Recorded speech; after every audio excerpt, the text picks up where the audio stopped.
New Zealand.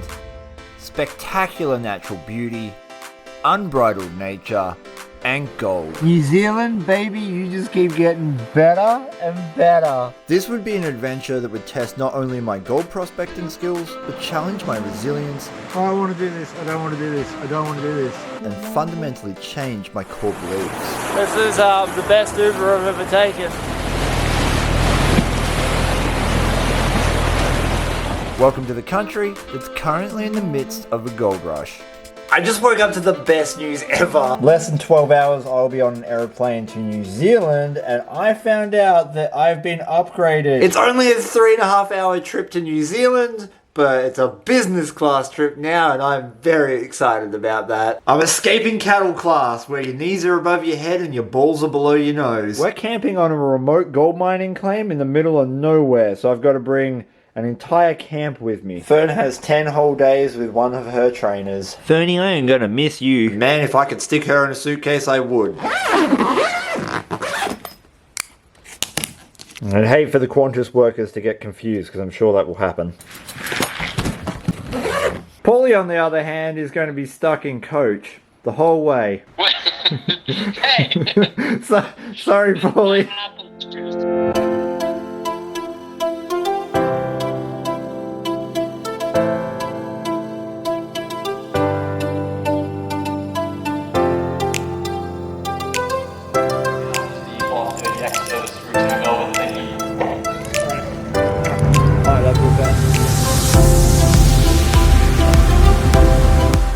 And that was a hell of a trip. I'm staying right at the airport, but to get here I had to take a train and a bus, and then I had a kilometre walk with all my camping gear, which is excessively heavy considering it has like mining equipment in it. But how's this tasty side light? That's quite nice. I should get one of these for the studio. Just trying to get the AC to work because there is a hot box in here. Ah, sweet relief, it lives. No elevator. About 5:30 in the morning, I've got about 4 hours sleep, but I am too excited. So we're going to get to this Terminal 2, find my check-in, go find Paulie. Oh, it's a red A in hell that I get to go into a business lounge. You can tell I've never travelled in business because I didn't know that the coffee was free, the food was free, the alcohol was free. It's all free.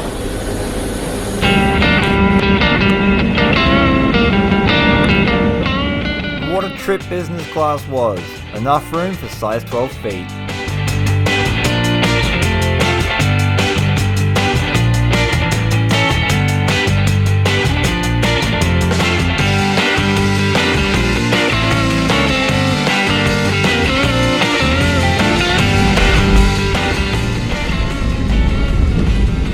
Never been first off a plane before. Ever. Weird. I've timed this poorly. Flight's at 6:50, gotta be at the airport at 5:50 to get to Nelson to do the gold thing. But it's technically 3 o'clock in the morning where I come from. But it's 10 a.m. for me. It's 10 a.m. for him. That bastard. Let's go up. One of us is gonna have to get changed. Because we, well, I didn't bring a jumper, but he comes from cold land. So I brought 5. We're like late because Well, it's early, and my backpack hit all these, and now we have to dip all the floors. Let's go to a different elevator. Yep.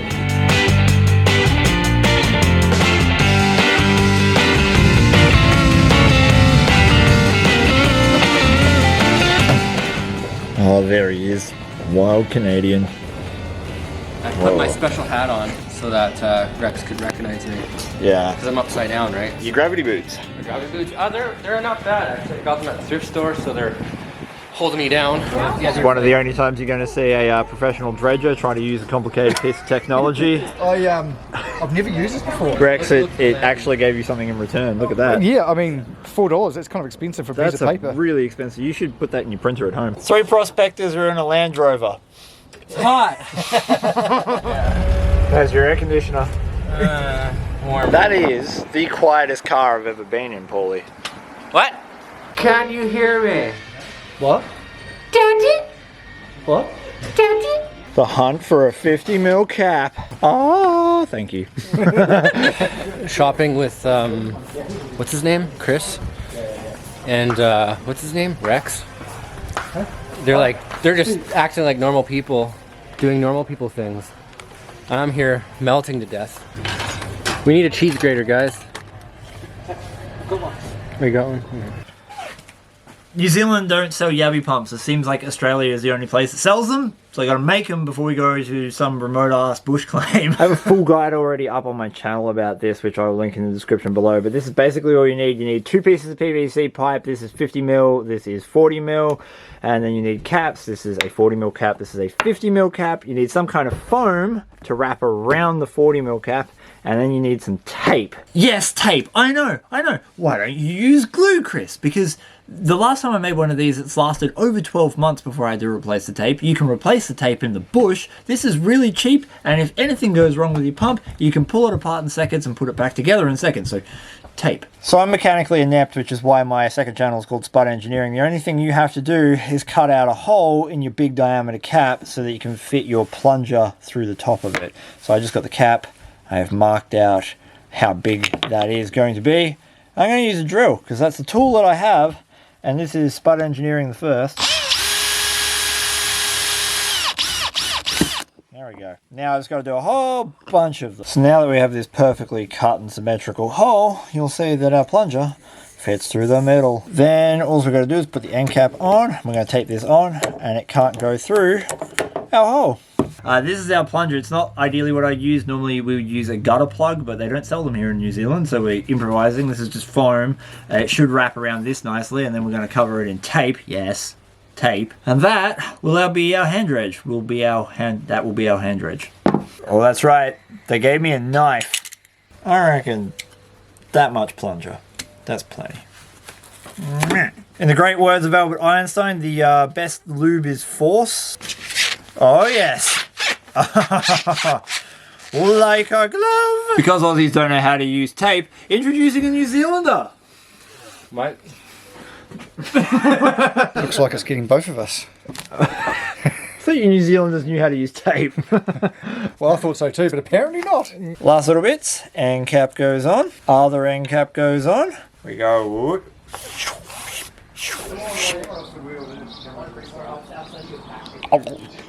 Bit stuck in the carpet that he's Dan, I absolutely put that back in his hand, didn't I? You did. I saw it. I saw that. Yes. Thank you. It's on record now. Rex, show us what a $12,000 gold nugget looks like. That thing is massive. find of a lifetime. Was it you or Darren that found that? Both of us at the same time. Same time? Yes. How'd you get it? Well, detecting. Detecting. So when we detect, he does all the detecting, I do all the digging. That's a good division of labour, It is, yep. And he detected it. He found this creek probably 10 years prior and thought he got all the gold out of it. And then he went and got a waterproof coil, and we redetected it with a waterproof coil, and bang, we found that. That's so awesome, man. Pioneer Plaguey. I'm sick. He's sick. I'm gonna get him chicken soup and a... Nugget. Probably doesn't want this on film, but Rat Test City. You take that off. I'm sick. 5 drops in there. Was you get to see how pure the snot is? This 19 carat, 22 carat. You've got to be at least running like 98% pure booger. Yeah.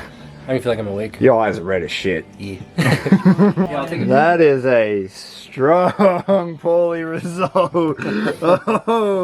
Well, there was going to be a collaboration. Now it's just going to be recovery. Bed.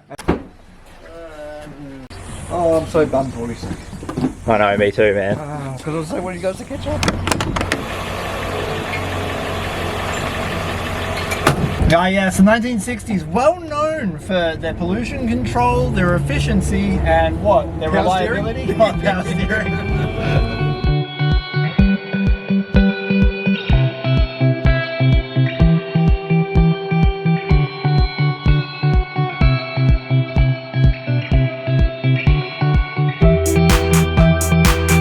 Oh my god, there's a New Zealand doggy. What's up? Yeah, you're friendly, aren't you? Oh, Oh my god, thank you. Can I walk? Thank you. This is it. This is a Supermax dredge. I have never had the honor or the capability to be in the presence of such an absolute beast. Holy crap.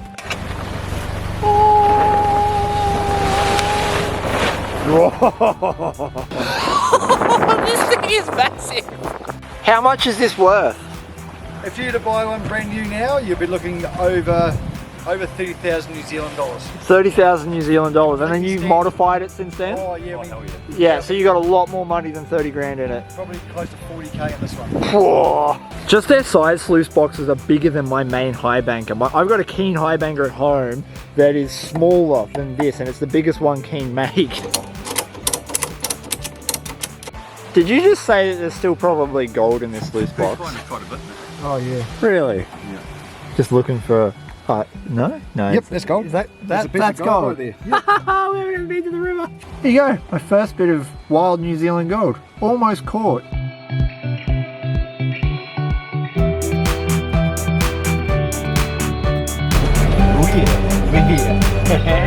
Yeah, buddy. Yeah, buddy.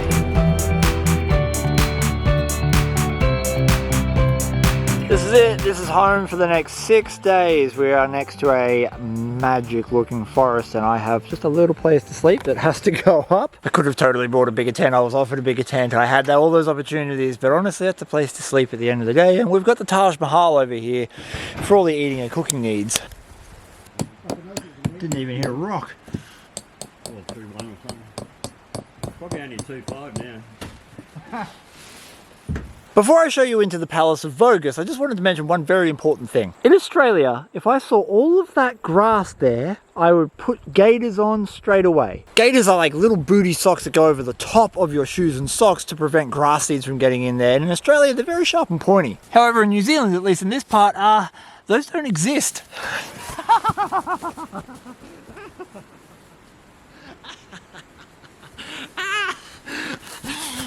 Look! No grass seeds! Well, this is the red Taj Mahal for the next 6 days or so, and hopefully by the end of it, it's gonna be a shiny pile of yellow over there somewhere. Oh, hi, can I get 2 cheeseburgers, 6-pack of nuggets, and a Darren special? The boys dragged me upstream to a good spot. For me, that was much better than my first pan. You guys are going to be like, oh yeah, that's pretty crap. That's a very average pan for here, mate. Yeah. So you're telling me that is what you would classify as a bad pan for this creek? I usually throw that back in the river. Yeah. Really? Like dead set, you would throw that back in the river? Yeah, I'll show you. Okay. What are you doing? The audacity! Give me that. Far out. Go get more. So my really terrible gold came out of there, and it's gone now, so we've got to get more. No, come back, I need you. Well, I'm going to scrape the rest of this apparently terrible gold deposit out with my fingers because the shovel is a little too fat. Bloody New Zealanders just throwing gold away.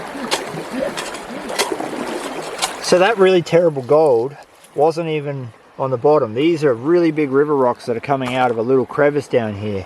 Theoretically speaking, I'll get even worse gold under it. Yeah, boy! I'm just wrecking the Land Rover's screwdriver and getting eaten alive by sandflies, but it's great, it's fine. Best gold trip I've ever been on. And he threw my gold in the creek. Look at how packed these rocks are. I got that really terrible pan from the surface, and it's just going down, down, down. So you know I could become like a multi-dollar heir at the bottom of this hole. Oh, come on, Land Rover screwdriver. You can do it. Don't break. Love seeing that tan color. Like that. That tan color is what I look for at home. No, you said there was nuggets here. No nuggets here. Whoa. Yeah. All right. Yeah, I know it's crap, right? That's a good start. When you've seen it that far out, you know, with that many gravels in it, that's going to be a good pan. Given that my first pan in New Zealand was just flour gold and I've already seen pixie ears in this pan and they're telling me this is a crap crevice, it's definitely going to be a very good trip. There's a flake of gold already. Look at that. Oh! Get f***ed. That's one pan. Stay the hell over there. Rex might not be allowed to see, but you guys are. That's one pan. That wasn't even full. No, you weren't lying when you said I could probably pull a 1/4 ounce out the day panning. Okay. That's unreal. But there is a tiny speck of visible gold down here, just sitting on the bedrock. I love seeing that. It's a very rare occurrence in my area. We're gonna put that one in. Yeah, that's gonna go with me back to Australia. You probably just grabbed 12. Yeah, not even. The prophet has spoken. I want a shotgun pellet. This is from a slightly different spot with only a little bit of the same crevice in it, so I don't think we're going to see quite as much gold. Ah, a few little flakes though. I don't have my Vogatron 4001 here to suck these out, and most of that dirt came out of this beautiful looking pocket, so I've got to come back if they'll let me come back to the shit spot. Yes, you can come back to the shit spot. Because clearly I put that one main speck in there and then just those few little nanos. Oh, that looks terrible, man. Yeah, I might just actually You should throw that back to Australia. I think we'll just dump this in the river. Visible gold every single time we scratch a crevice. This one looked alright on the way down. I saw a couple of flakes, so I know there's gold in it. Just don't know how much. Yep. Yeah, yeah. The flakes are getting bigger, guys. This is 5 pans worth of gold. Oh my god. That's 5 pans. What the hell? I have done entire days at home for less gold than that. That is 5 bloody pans of gold. I'm on a gold prospecting journey of a lifetime in the untamed wilderness of New Zealand's Central Highlands, home to some of the last and largest remaining virgin gold deposits on Earth. Having already set up camp, I hit the river to see what I could find. But to say I was shocked was an understatement. In just 5 pans, I found all of this gold. That is 5 bloody pans of gold. Our story starts next to a campfire, waiting for the first light of the morning. Couldn't go past a pack of Gold Rush cookies. Biscuits in Australia. These better be soft because I hate hard cookies. Crunchy. 7 out of 10 on flavour, 3 out of 10 on texture. Today let us remember that life gives no guarantees. It is uncertain and unpredictable. Hence, it is our absolute duty to make the most of each day.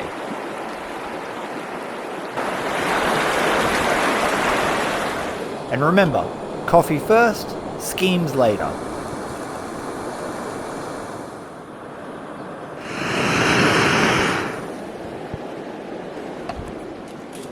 Today is my first full day of prospecting here in beautiful New Zealand. Rex has told me that he's going to take me up a little bit further than where I was yesterday, where I found amazing gold in just 5 pans. He says it's even better where I'm going. This staircase needs improvement. What I haven't told you guys is there is a... Get off my shovel. What I haven't told you guys is that there is a film crew here making a TV show, and I may or may not be in a couple of episodes of that TV show. Fairly confident I have to get up this hill here. I can't tell you too much about this TV program. There'll be more details on it in the future. But for today, I just got to not get lost in this really thick, dense New Zealand bush and hopefully find the 4-wheel drive track that will take me to the spot. However, my first order of business was to make it back to the spot that I found the day previous, where I pulled amazing gold in just a couple of pans. This is a proper off-road trail. Ugh. Even though Darren and Rex told me this spot wasn't great, we didn't finish it, and I'm very interested to see what happens when we get a yabby pump onto it. Therefore, before I head all the way upstream to this spot they've told me about, I am going to finish working this crevice, because we left a lot of very jam-packed gravel in there, and you just never know where a nugget's hiding.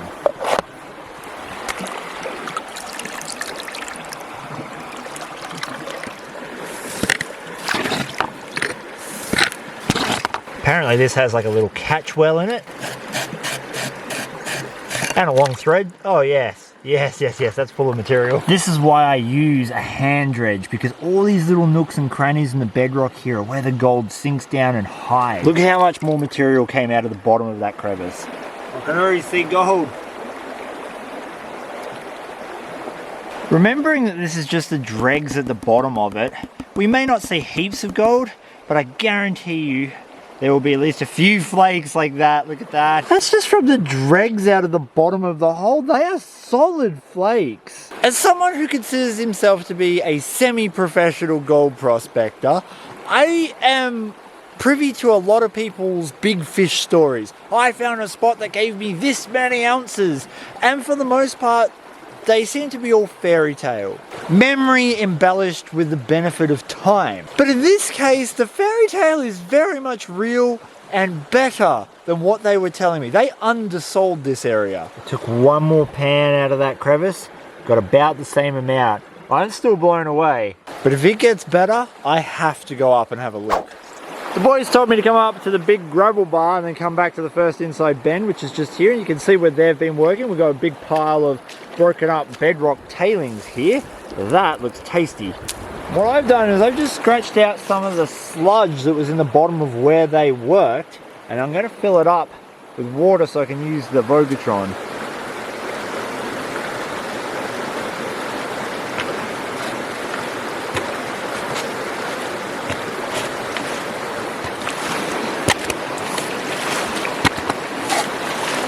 It would appear the foam we used for the Vogatron is not working as well as I'd hoped. It's still doing its job, just not as well as having what I'd normally use in there. Nonetheless, that looks like it still worked pretty well. Look at how much bedrock it sucked up. That bird has no fear. No fear at all. It's so close I could grab it right now. It is like, I'm here. It was right there. The guys said if I liked what I saw down there, this would blow my mind. So there's high expectations. Bloody hell. I've already got gold at the back. Not even halfway down in this dish, and I've got 1, 2, 3, 4, 5, 6, 7 pieces of gold. It's a really rare thing to have ground that gives you this kind of gold. It's even rarer to have someone generous enough to share it.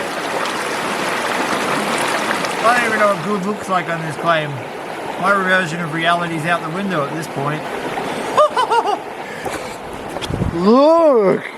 Look at that!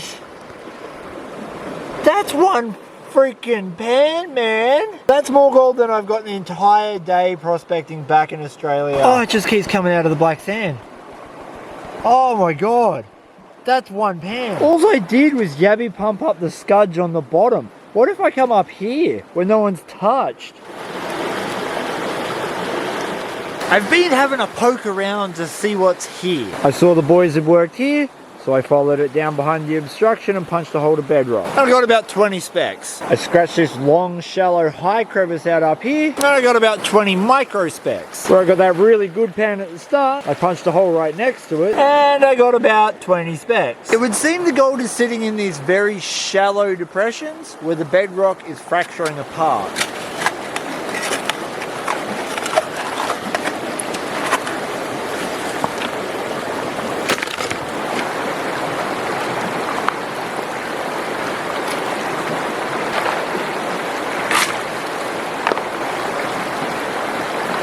This wasn't even off the fractured bedrock. Most of this was just overburden, and I am seeing gold in it. Those trenches are rich. I still don't think this is going to be as good as that first pan because I'm not on the fractured bedrock. Come on, baby, there's going to be gold in there. I saw gold on the way down. But now I kind of understand why Rex threw my pan back in the river. If I was at home and I got that kind of pan, it'd be mad, but I've seen what's here. I'm going to try and get to the bedrock. That's the shallow bedrock where I got those first good pans. And it's been consistently 20 or so specks in the overburden. But my shovel just came up with this on it. I haven't even seen this color dirt yet on this claim. Pulled up a whole bunch of it. Now, if you're a gold prospector, you know that it goes against everything the gold gods have taught us to say that that looks really good. So I'm going to change that. That looks really f***ing shit. Look at that red. Oh, that looks so bad.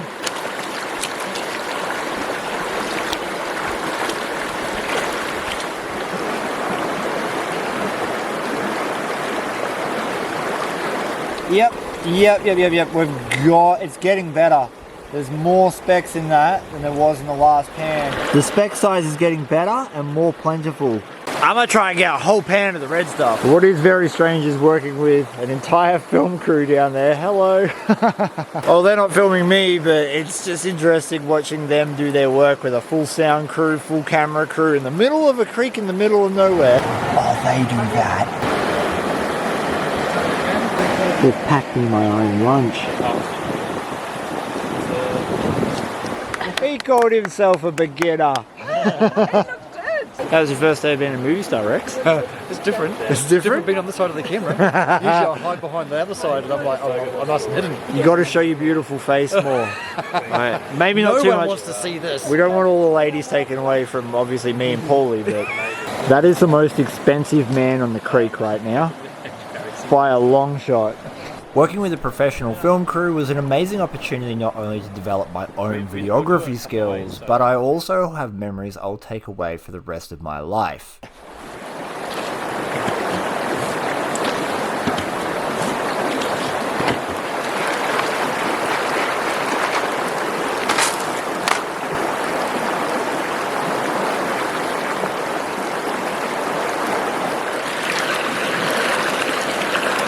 I take a fair amount of people out gold prospecting for the first time, and they get really nervous when I watch them pan because they've seen me on YouTube doing it. Now I kind of know what that feels like because I got a professional cameraman behind me. And I'm here with my little like DSLR just doing my YouTube show. This is all gold I can't shovel up because of the bedrock.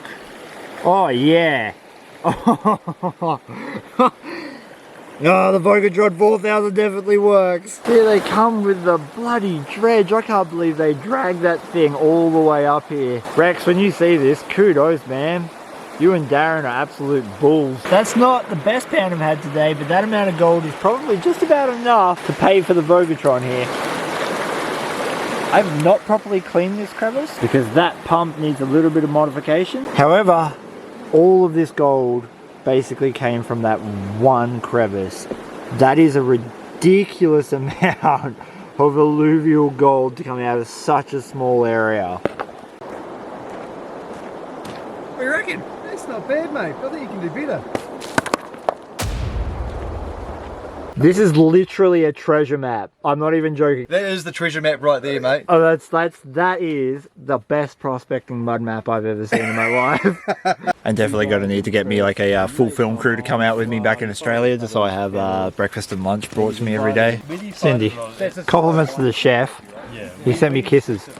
I got kisses. And a lunchbox. I've got all the essentials, all the batteries, memory cards, and toilet paper. Because my mission today is to make it to a place called The Gates. The Gates are these massive bedrock walls that Rex and Darren are telling me are loaded with gold. And I need to get up there to do some recce for the film crew. Sit around here somewhere. And if you don't know what recce is, it's finding the banana amongst the Vaseline. Well, the gold amongst all the other gravel in the creek. Yep, I'm out here doing my business and this little guy does not care. He's like, I'll help. I appreciate it, but I'm not like a massive fan of an audience.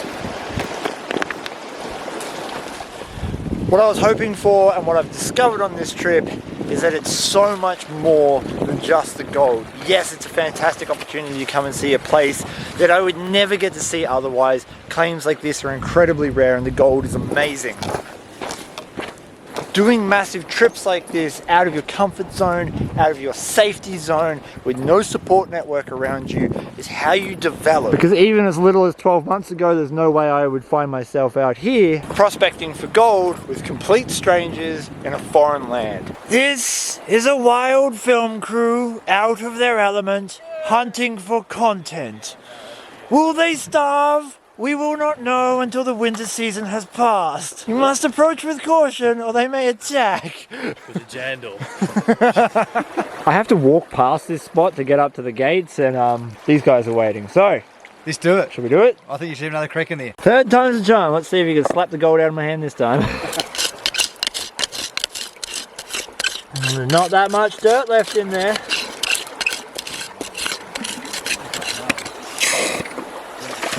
You'll need more water. Oh, threads. Now with more grit. You're right, you pulled out that big rock for me and Yep. man, we got way more material. So this is like, I can't let them touch this because we'll kick it out of my hands, guaranteed. Testing the Anzac bloody Yes. relationship, slapping Yes. birds out of people's hands. Well, you know, we've got to test to see where our boundaries are, you know? You might note that I've got the boys at a safe distance. One.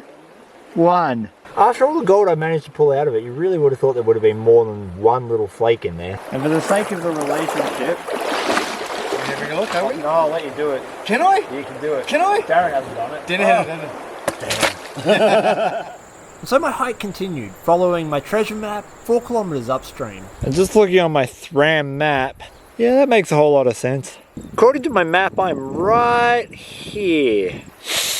I can smell the treasure. It's finally opened up enough where there's some gravel on the side with only pools of water because it's a real bugger to walk in that. Rex and Darren are telling me above the gates it gets quite sketchy, quite dangerous, so I'm going to wait for them to join me so they can take me through the correct path. Darren and Rex's warning about what it was like above those gates was incredibly accurate. Whilst there was decent gold to be found above that point, that's a lot of flour gold. There was also extremely difficult terrain that needed extreme caution. And what ended up being a solo trip above the gates gave me some fresh perspective on where I need to brush up on my outdoor skills. Hey, it's Chris on radio, does anyone copy? As well as a healthy reminder of just how powerful Mother Nature really is.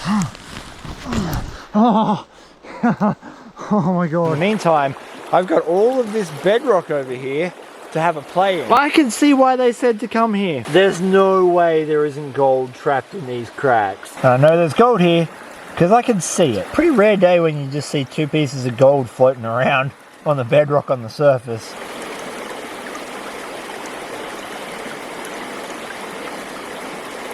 Just some bacon and egg on my face. Whenever I come to a new place like this that is overwhelmingly good looking, I look for concentrators. Concentrators are anything that funnels gravel. This is a prime example. You can see we've got bedrock on this side, bedrock on this side, and a lot of gravel up the guts of it. And I'm thinking right where these big rocks have dropped out might be a good place to start. Hello, bird.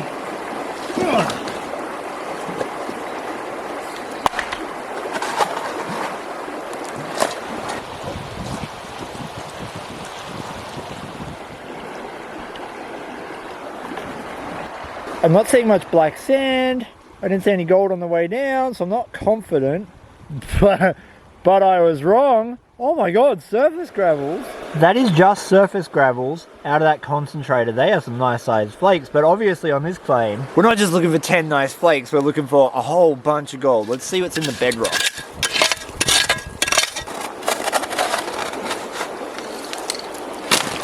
This one was directly off the bedrock, but it was smooth and not fractured. Fractured bedrock's what holds the gold. Oh, I'm blind, I can't see a thing.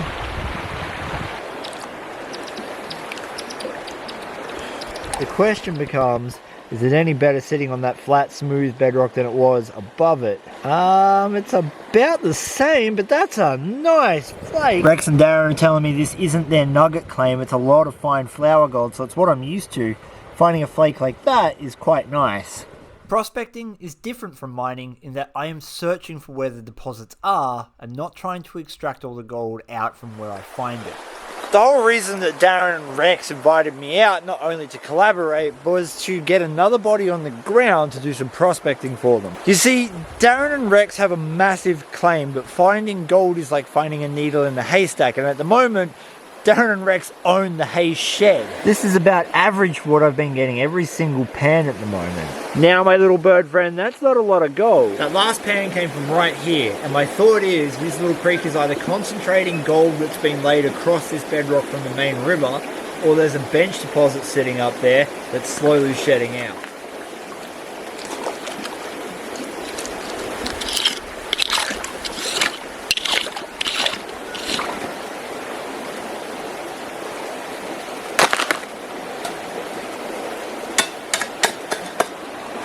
Once again, didn't really see much black sand or gold on the way down, so yeah, one little nano. Goes to show you that prospecting, even on the world's best claims, is a difficult thing to do.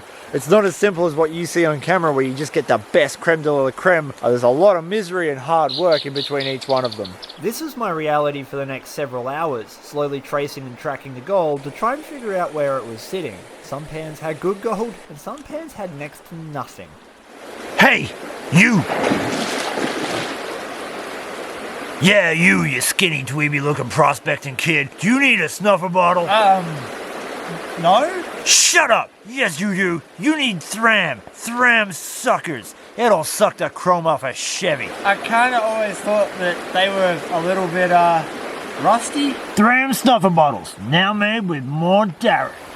I started way down there and I've done a hole about every 3 feet, all the way up past where I got the first couple of really good pans through this trench.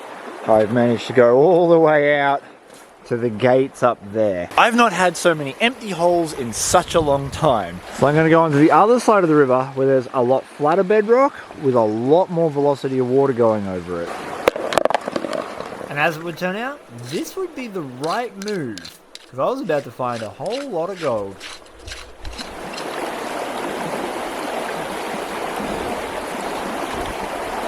It looks like I've got plenty of fine grained black sand. That's a good start, but I want the coarse chunky stuff. And we got some flour gold with it. So usually your gold will match your black sand size. See how all the black sand's very fine and so is our gold? That's already more gold than I got in the last 5 or 6 pans on the other side. So it bodes well that there could be something up here. Now we're getting a little bit better. 3/4 of a pan of dirt, and I managed to pull out a whole bunch of flour gold and a couple of nice flakes. Because the bedrock behind me elevates up, it means that the water velocity drops. There's more friction and the gold should drop out on it.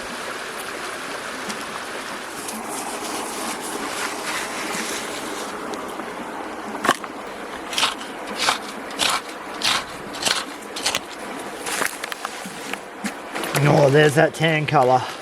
That bodes a lot better. There's a little bit of clay in that too, so with some luck, this will be an okay pan. Could already tell you this is going to be an okay pan because we've got 3 specks on the second riffle. The question is, do those 3 specks have friends? And the answer is yes. Yes, they do. They have a lot of friends. Ah, my little bird surveillance camera is letting you know that I've been getting about this much gold every single pan on this side of the creek. That's just prospecting for you, right? You have to keep trying and persisting, and eventually you'll burn the hay shed down and find the needle. Sometimes you just need a lot of petrol to do it.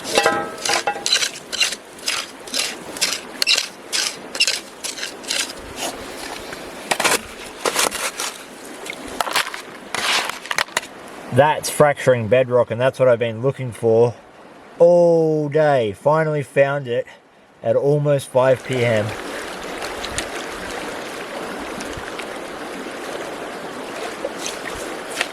Straight away, this is looking like an okay pan. I got gold up on that second riffle, which is been the indicator for good gold so far. Oh my God. That's a pan, bro. I've been at this for like almost 7 hours, and I thought I was going to have to go back to camp and just tell the guys that I really didn't have much success up here. They said that there was good gold here, but they'd only really checked one area, and I looked at that area and it was okay, but it wasn't great. Oh, bro, that is a pan and a half. They are nice. I've got pieces of gold just sitting on the bedrock. Oh, can you see that? Oh, what? Oh, that's a big flake. That's a real big flake. Look at that. That's unreal. I've never picked gold up like that before. Wow. Every pan so far has been chock full of gold, just like that first one. And this one is no exception. Look at that. That's nuts. It might have taken all day, but I found it. I found the gold, guys. Yep, every damn pan, guys. freaking loaded. I don't have time to work this whole thing. I have done this section in about 45 minutes.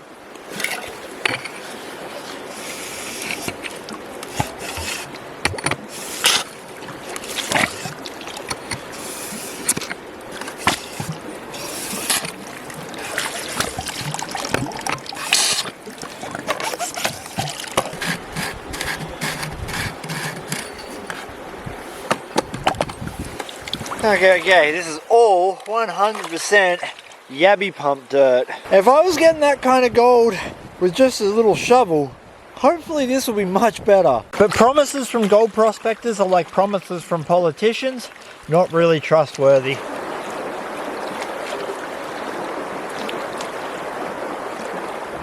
The working theory is that because gold's the heaviest thing in the creek, it sinks to the lowest possible point in the bedrock, and your shovel can't get to it because of these nooks and crannies. So a little hand dredge sucks those pieces of gold up out of those crevices, and you should get them in your pan. With all the gold I was getting using nothing more than a shovel, you would expect that there would be some okay gold with a Yabby pump.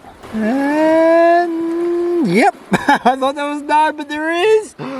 Ah, yeah, boy, that's just the dregs at the bottom of the hole. If I had found this at the start of the day, we would have been sitting on probably a couple of grams by now. But you know what? Who cares? I've found it now. And I don't think I can get away with saying that I didn't have a successful day. New Zealand, baby, you just keep getting better and better. I was invited to a remote gold claim in the central New Zealand highlands to do some prospecting for an upcoming dredging trip. I'd already managed to find some amazing gold. Look at that! That's one freaking pan, man! Meet some amazing people. You're gonna leave me to do all the really hard work. I am indeed, mate. I'm gonna go back and get out of this gear and have a coffee. And test my prospecting skills on completely new ground. However, on this day, it wasn't just my prospecting skills that were going to be tested. I found myself in a situation that was quickly going to hell. Hey, it's Chris on radio. Does anyone copy? And apparently we're out of radio reception. Oh, I'm truly on my own. This would be a day that would test me to my absolute limits. Oh, I want to do this. I don't want to do this. I don't want to do this. This is a cautionary tale about why we should have absolute respect for Mother Nature. Tomorrow is going to be one of the most challenging days on my gold prospecting adventure in New Zealand. I'm going to have to hike to the top of the claim. It's the only day I can do it before weather sets in. At the top of the claim, Darren and Rex are telling me about some amazing gold finds that they've had, including a 2-gram crevice that was less than a foot long. So, we're not dredging today, we're taking a day off, but we just cleaned out that crack here, and you wouldn't believe it, mate. Look at that. It all came out of that crack. But I've been hard at this for several days now, including sticking it out with a film crew, and I just don't know if I'm going to have the energy to be able to get there. This is amongst the hardest terrain that I've ever had to traverse. Darren, that was a bloody good meal. Thank you so much for that. Oh, I'm glad you appreciate it, mate. What do you recommend? This is why we can't have nice things. What's this stuff falling from the sky? Oh, yeah, that'd be new to you. Yeah. Yeah, rain. Don't know what the Australian word is for it. We have a weather front moving in, as you may be able to tell. These are clouds, and there were mountains there yesterday. You told me the gold up the top of the claim is really good. Very good, mate. Yeah, how good? Well, I won't be knocking the pans out of your hand, and I'll put it that way. What are you doing, Tate? Chucking up a little video to catch your reactions. Insurance purposes, only. Yeah. Good old manual windscreen wipers. You think with the money you spent on this rig, you have automatic ones? Well, look, they are. Look, if I do this. Oh, look at that.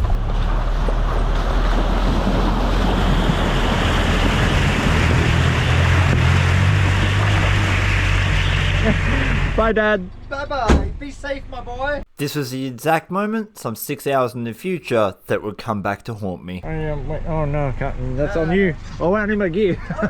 I've spent the majority of my life in the bush. Hunting, hiking, four-wheel driving, you name it, I've done it.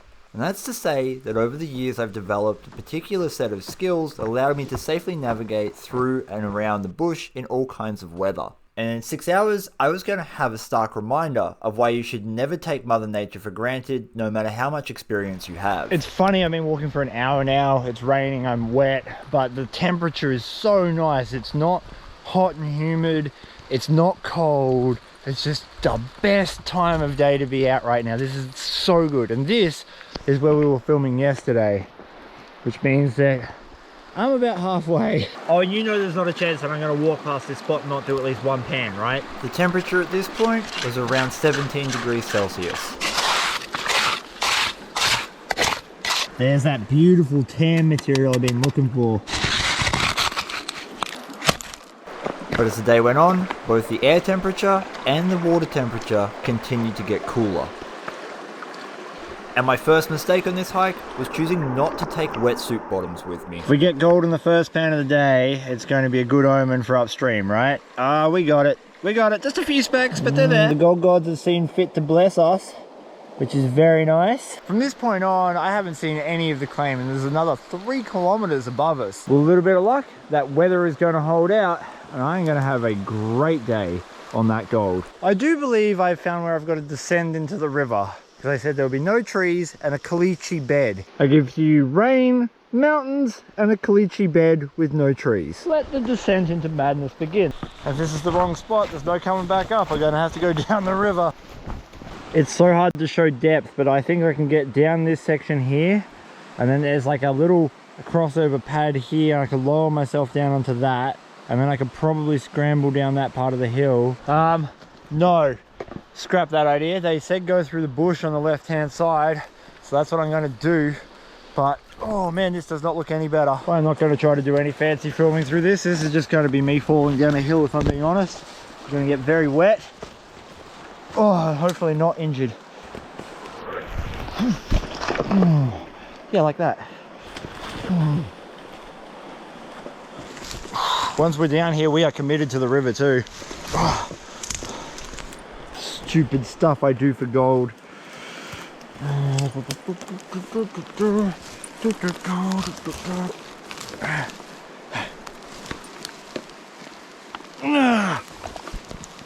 what am I caught on? Do you know how to get out of here? Cover your wings. I'm almost there. I'm almost there. Far out. Oh, wow.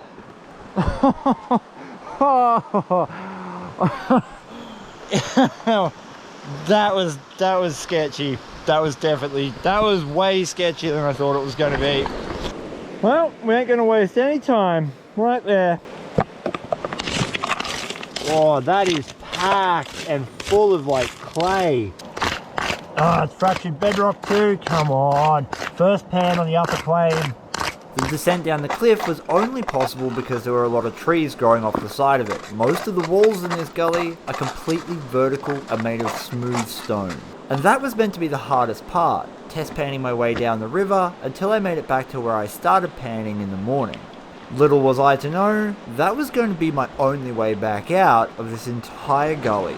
Now I don't know if there's going to be gold in this pan because it's literally the first spot I saw on the first place I touched solid ground. But it'd be bloody sweet if there was. Yep. Oh, that's a good sized flake. Oh. First pan of the day, I got one real good flake, a couple of specks, and a bunch of micro you may not be able to see on the GoPro. And I have approximately 4 kilometers of river to walk back down to meet the boys dredging today. It very much looks like I'm about to leave the paradise of a nice open area for a very tight gorge. Before I try to navigate my way across that and down into there, I've got this. Those rocks are jammed in that crevice.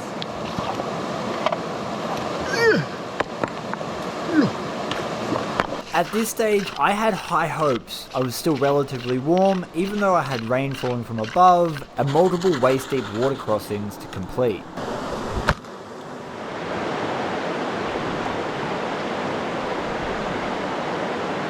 There's gold in that crack, about the same as what I got in the first pan, so we're on the money. We just got to find the right one. How's that? I was all the way up there and came down through this bush. What ultimately becomes a danger whilst out in the wild is exposure. They are so sketchy, those crossings. Exposure is simply long-term contact with an element that forces your body to regulate above its normal rate, such as having to cool itself down, or in this case, warm itself up. It honestly feels like I've entered Lord of the Rings at this stage. Look at that. This is looking good. We've got a nice bedrock shelf protecting it, so maybe we'll have some gold up on it. Look at the debris on top. Depending on how deep this is, we might have some gold. I've opened it up and it's just not looking that good. There's no fractured bedrock and there's no clay. I'll run a quick pan just in case. Already it's not looking good. I'm not seeing any gold or black sand at the back, and the good pans always have them here. Flour gold, just a few pieces of flour gold in there. It had been over an hour since I managed to get to the bottom of the ravine, and the air temperature was starting to drop. Couple that with the rain that had soaked through all my clothing, and my body was having to fight to stay warm. People want to pretend that gold mining is easy. I know my ground at home very well because I've spent years and thousands of pans looking for the gold in those areas. So when I go out, I know where to go. But now I find myself in a foreign country, dealing with soil that's moved by glaciers, and the gold's laid in by significantly more water than I'm used to. And so I have to develop an entirely new set of prospecting skills. I've done over 30 pans up there looking for the gold, and whilst I got sporadic trace, this is the best pan I've got so far. And it's still not exactly what we're looking for. I know, and the claim owners know, that there's gold here where you can get over 1 gram in a single pan. I'm looking for a needle in a haystack, and the problem is I'm in a hay shed at the moment. I got a few specks out of there, but just up here the bedrock was really crumbly. The bedrock tends to hide gold when it breaks apart and fractures. The problem on a fast moving river is that the river will strip away all those crevices every time it floods, so you're really looking for very hard to find crevices that break up. There is a lot more black sand in this pan than the last couple. Come on. Yeah, just flour gold. A lot of it. That's a lot of flour gold, but yeah, only flour gold, no nice big flakes. We're definitely taking these ones home. I'm going to make sure I finish this off too, because that's the first good gold I've seen in a couple of hours. I've got to get the motivation back. With the power of hindsight, watching these videos, I can see that I was already struggling to think clearly, because some of the gold that I was finding in these pans was more than significant enough to stay and have a look in the area. I'm a brave man using ungloved hands to pick up shattered bedrock. Sorry, Rex. Bravery and stupidity, it's a fine line. At this stage, we're close to 2 hours in average of knee to shin deep cold water. It's still raining, and I've been doing laborious work panning. My energy was starting to run out, and the river was only going to get more difficult. Woo! That's a lot of flour gold at the back of the pan. This will be alright. I'm going to go out on a limb here and say that's the most black sand I've got in a pan since getting to New Zealand. And we got flour gold. Oh yeah. Oh yeah, we got heaps of flour gold. That's not a bad pan actually. It may have taken several hours, but we're seeing gold finally.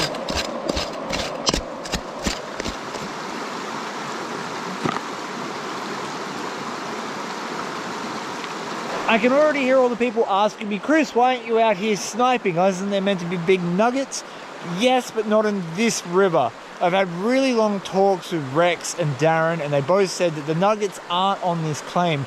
And so far, that seems to be true. The gold's very similar to what it is in my area in Australia. And sniping doesn't get you nuggets. Sniping is a way of extracting big chunky gold out of rivers. The gold still has to be there, so it's a very tedious way of extracting gold out of the center of a river if it's very fine, because it's too easy to fan away.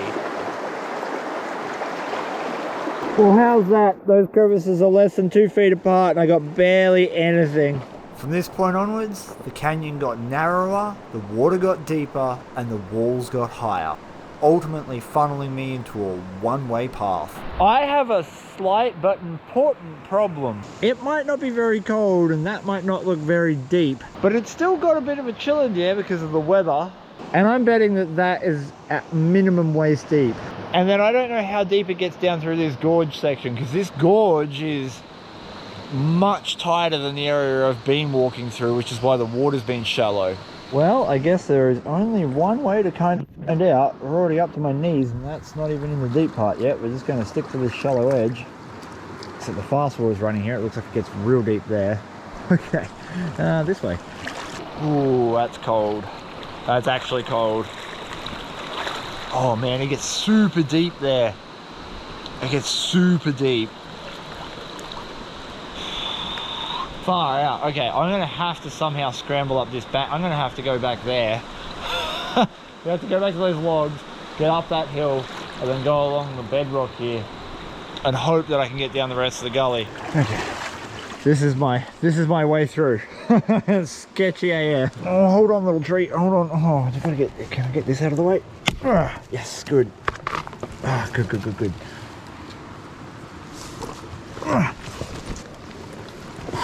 It's super hard to show you guys depth with a GoPro, but I am at least 25 foot off the base of that creek bed. I keep calling it a creek. It's definitely not a creek. It's a river. Oh, come on, I gotta get down. Oh, shite. Oh, God, no. Oh, far out. That was sketchy as. The water there is over my head, guaranteed. Welcome to New Zealand. These are the last pans I did before I realized just how much trouble I might be in. Having now spent close to 3 hours in icy water, with persistent rain, I was really struggling to stay warm. The main issue was that I had chosen to leave my wetsuit bottoms back at camp. For all that effort, I was rewarded with 4 little specks. Well, it's better than no little specks, right? It was at this point that I recognized I was getting significantly colder. And so I put in the extra effort to stay physical and warm as best I could, knowing that I was only about 1 kilometer from my exit point. Bro, look at that. That is a sheer cliff. And there's been a massive landslide there. Soon enough, I would discover that 1 kilometer might as well have been 100. Because this gully becomes completely unpassable when you're dressed like me. I'm just walking and moving because there's so much creek to see, there's so much river to explore, and I've walked a fair solid way away from camp that I know I need to make it back before nightfall, but also I don't want to miss out on an opportunity to find a really spectacular bedrock area that just has the right ingredients, so if I don't keep moving, I'll never find it. Well, the river is sure throwing some problems my way. These are sheer rock walls. That is probably 15 or 20 feet deep. And my only way around this bend is to upscale over this boulder to get down to that gravel bar, and then I don't know what's down there. I got a feeling this trip is going to be a whole lot less gold prospecting and a whole lot more adventuring. The problem is that is all super deep too and very fast, powerful water. That's where I want to be, but I'm going to angle off up this way. So if the current gets a bit strong and wants to push me backwards, I'll end up walking to it anyway. Oh my god, this is deep. This is actually pretty deep. Ooh, that's current. That's real current.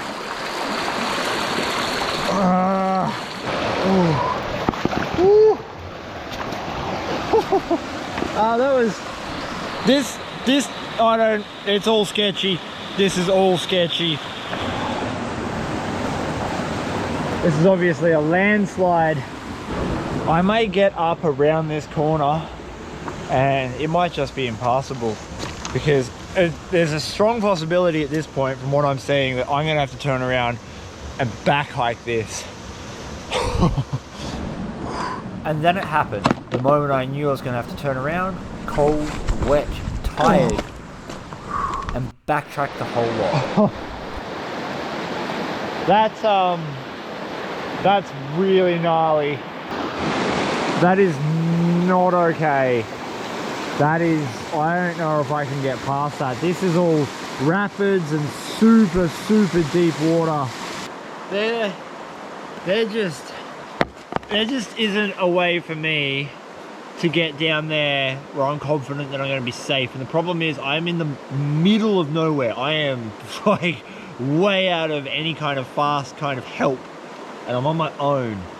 So I can either backtrack or I can try and hike these hills. It is probably a 2-hour walk back to where I was, and then a mad scramble up the hill, and then I got to go all the way back down the trail. The converse side is I could probably try and upscale one of these hills, and I know I will hit the footpath eventually. The problem is I don't know exactly how far into that bush the footpath is from the river. And as you can see, it's quite thick, so it's a very hard slog. I've got no choice. I've got no choice. I've got to go back. I've got to go back because I can't risk going down there, and I don't think I want to risk upscaling this to find out that I can't walk through it. I can't get through the bush to the trail. Man, this just turned into a cluster.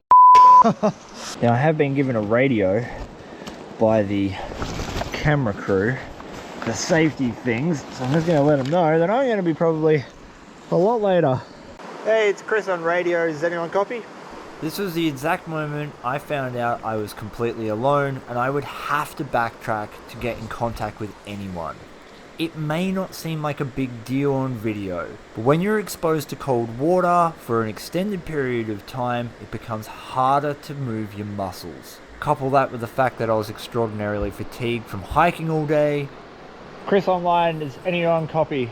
And you have a recipe for one-slip disasters. And for that reason, having a contact to the outside world is super important. At the very least, let someone know when you're meant to be arriving home. This might seem like a small thing. Oh, he just has to turn around and head back upstream and get back to where he was, but I've got 2 hours invested downstream through really difficult terrain, and on top of that, the weather I'm going out in is the first part of a front that's moving in, and that's going to make this canyon flood.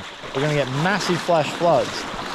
If I'm held up, if I'm slowed down, if I'm stopped from getting back up that hill, I'm in a really dangerous position where flash flooding, major thunderstorms and rain events are going to come down this gully, and I've got nowhere to go. And I was only getting colder and starting to shake. Oh God, I've got to upscale this. All right.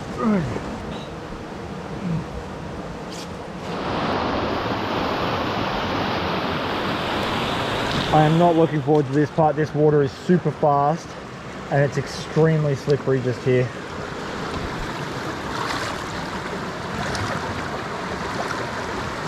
Oh, it's already wanting to push me backwards. Footing.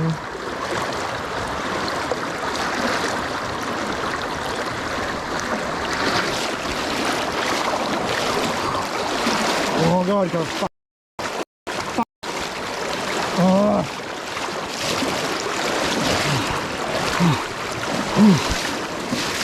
Oh, that is really bad. The current is strong as it's deep and everything is so slippery.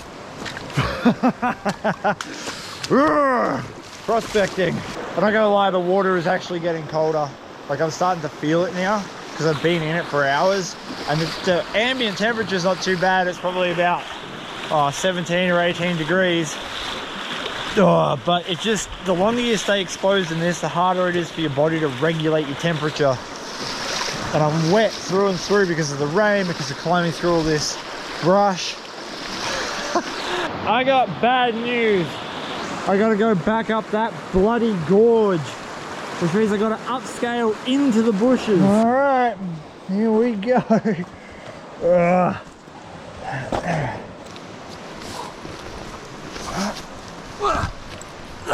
Oh, that's it. I just got to get down this part. Straight into, like, thigh-high water.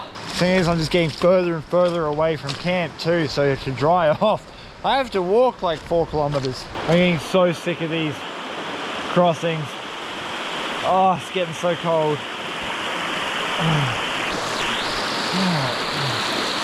Couple more. Can do it. Mother didn't raise no bitch.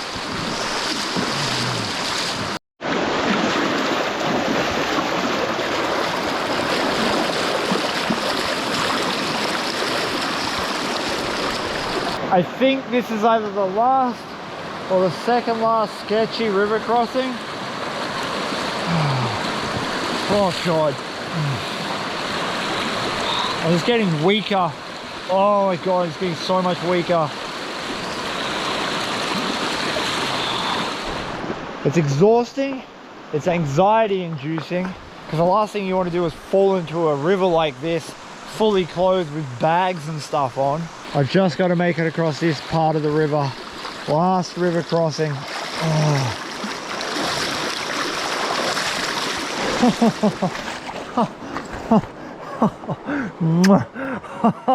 Oh, no more river crossings. I don't know if I'm going to be able to show you just how difficult this is going to be, but that is what I got to walk through. It's almost vertical. Oh, I want to do this. I don't want to do this. I don't want to do this. I don't want to do it. But I gotta. Oh, I'm so cold. Alright, I gotta go. I gotta keep moving, because if I don't keep moving, I'm not gonna stay warm. I gotta go.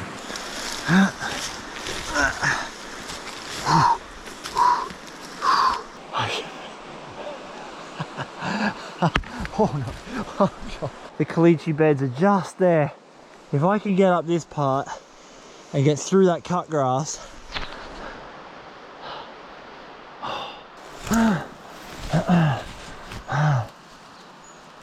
Oh, I gotta get up this bit. I'm almost there.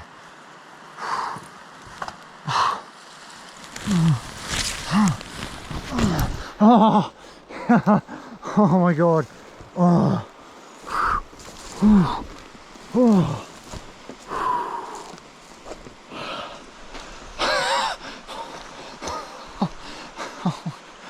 Oh my God.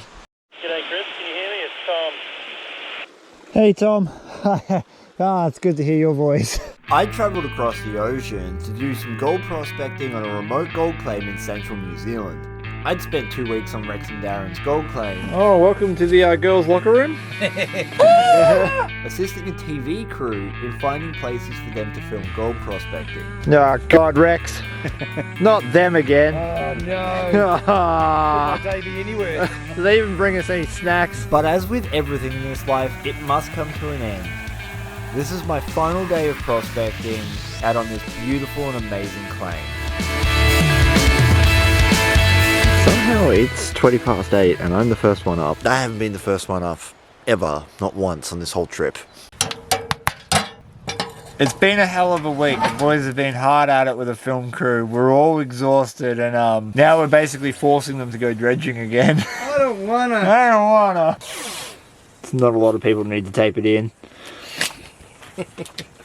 Just think, guys, in 100 years, we'll be the old timers, and people will be thinking that we'll tape in Darren's ginormous dick into his wetsuit. I don't know if this is going to make it onto YouTube, but if it does, about 4 days ago I had a sandfly bite me right in the tip of the penis while I was doing my business. It was itchy for 2 days. It went bright red. Oh, I was worried. My dick's itchy. My dick's itchy.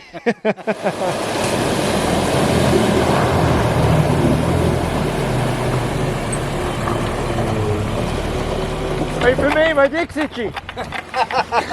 This is the best Uber I've ever taken. It's a bit bumpy. Those guys are going to head upstream and get their dredge all prepped, then go to jump in and do a couple of tanks worth of fuel so they can try and punch a hole to bedrock. And I've retaped the Vo-Gus 4001 so I can do some hand dredging in this spot. If this week has taught me anything, it's that fractured bedrock with packed gravels equals gold.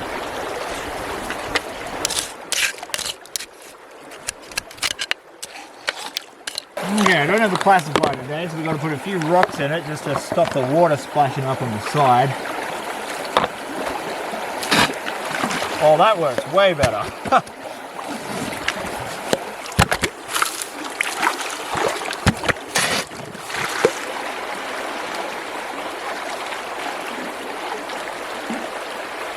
First pan of the day.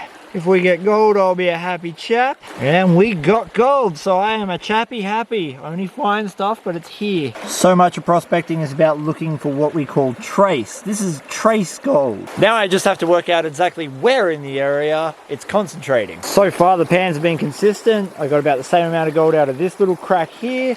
And I just did a little crevice up in here, which has given me that real nice flower gold. But we know there's more than flower gold in this river. I'll find it. I reckon my gentle persuader is going to have it. Oh wow, no, okay, that's in there. I thought I was going to be able to get that out, no worries. Oh wow, okay, they are stuck. Oh, that looks real nice.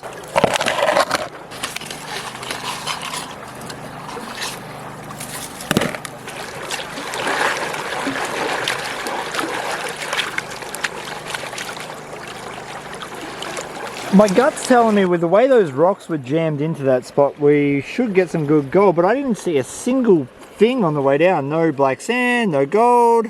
Oh, yeah, well, oh my God. Yeah, we got heaps. Listen to your gut, apparently. The only problem is I am surrounded by water. I have nowhere to put the camera at all.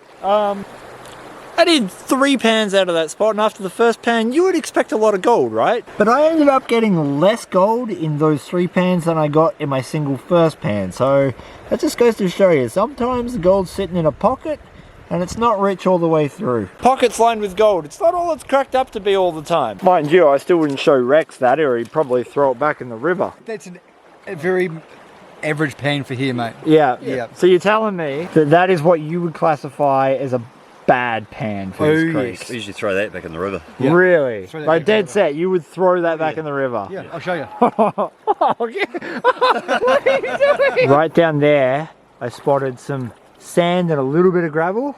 And this might be a good pan. Not only have I got gold coming out in the corner, but that is the most black sand I've seen at the back of a pan on my whole trip. Now that I've started filming though, the gold's probably evaporated. There's got to be gold with it, right? I see one flake. Oh, yeah. Oh, there's heaps of flower gold in that. Holy crap. Bear in mind, I was just digging in sand, and that sand had a whole bunch of fine gold in it. It means this little alcove here might hold some good pockets of flaky gold. I gotta explore. Took another pan out of our sand area and got almost exactly the same result in terms of gold. And I tried this quartz vein here, which is always a good place to check. Quartz is usually harder than the surrounding bedrock, and so these crevices form right hard up next to them. But in this case, no, zero gold. My logic is, if I got really nice flower gold there, and I got no flower gold there, what was in between? And the answer was a lot of flower gold.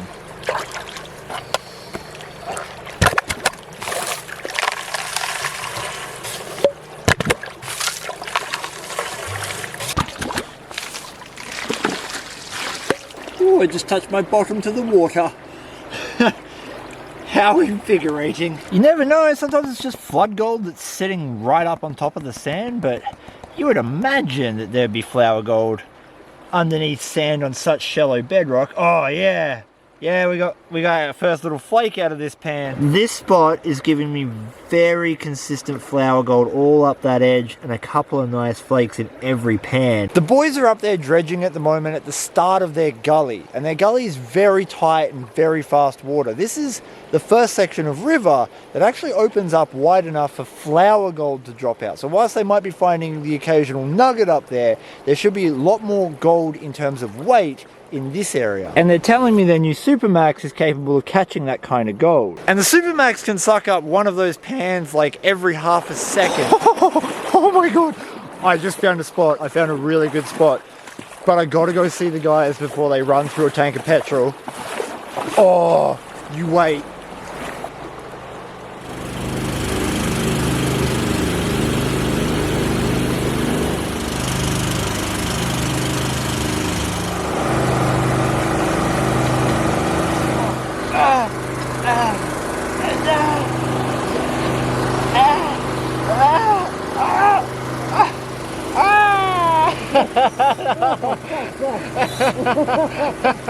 Poor Dan, I just gave him a small but noticeable heart attack. Hey buddy, how you doing?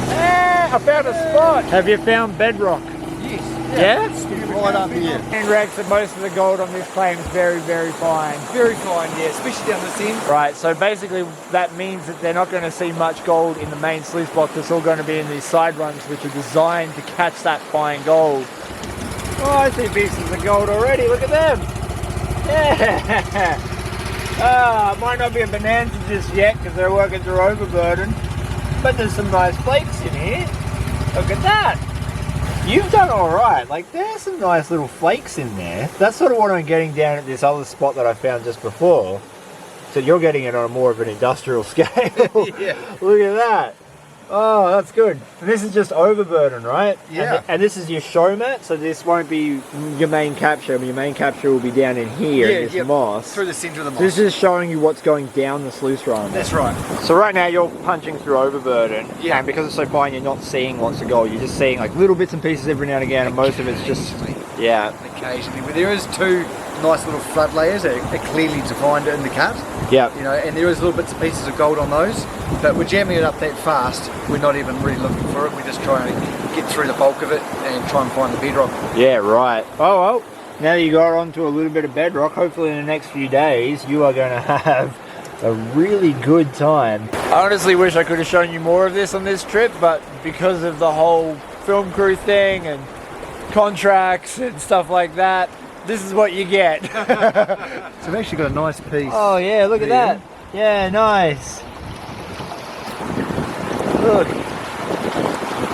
Now that I've finally managed to get the dredge on camera, check this spot out. We had flower gold, a couple nice flakes, tons of flower gold, couple nice flakes, flower gold, flower gold, flower gold, and then I got this pan out of a couple of scoops from the surface. So let's see if we can make that happen again, because I'd really like it if my final day in New Zealand was a bonanza.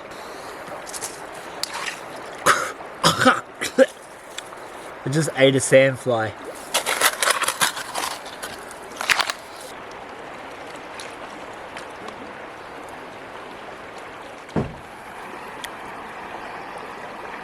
I got this ominous feeling that you guys are just in time to see me have the river make a liar out of me. It's still there. Yeah, it's not as good as the first one, but it's still not bad. It's actually good ground for the dredge to go over. Yeah, please don't hit this out of my hand. I need this. I need this win. Yeah, that red. Like, there must have been a piece of steel sitting here for a while, eh? Yeah. Yeah. I can see gold coming out the back already. That real fine stuff. Pixie ears. Yeah, man. Like, look at the black sand too for this spot. That's so much black sand. More than I've seen anywhere else. And just a fine gold. It just keeps coming out. Oh, look at it. Yeah, that's nice. It's not nuggets, but it's plentiful. Ways it plays, buddy. Yep.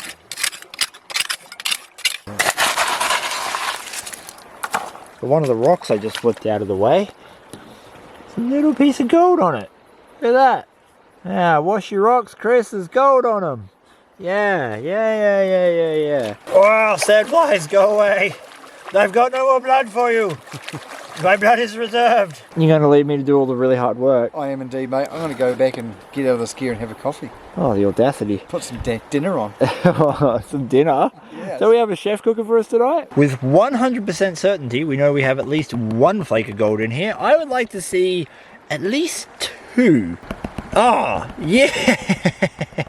Oh, that's a solid little pan. While Rex goes off to pretend he's cooking dinner, I'm going to be on this gold for the next hour or so.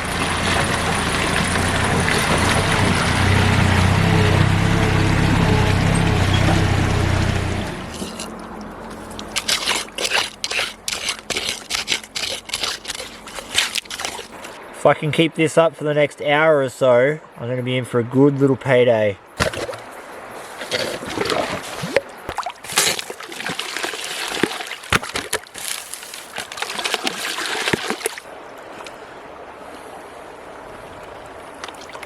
In theory, with all the gold I've been getting out of the sand on top, sucking off the bedrock on the bottom should yield some nice bits, but you never know. That's alright, actually. Not like the chunky bits, but heaps of fine gold. And just FYI, I've never had so many sandflies bite my ass before. Oh my god, they will not leave me alone no matter how much bug spray I put on. The gold is certainly worth that blood loss.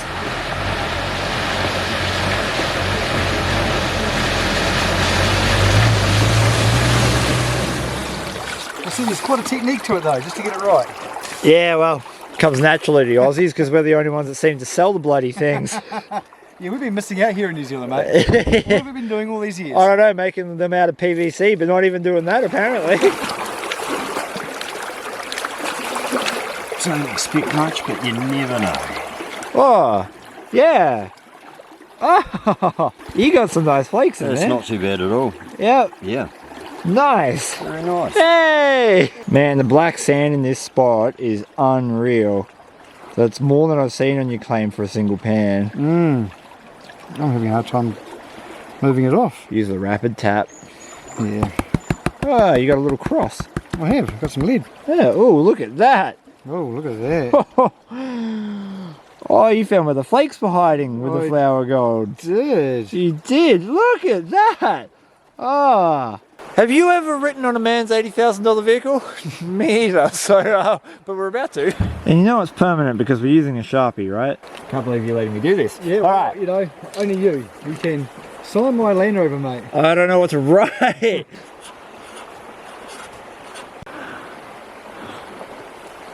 Well, that's it. I'm all done. That has been a whole week spent in the bush, prospecting for gold almost every day, also working with an amazing film crew and sharing this amazing claim with Darren and Rex.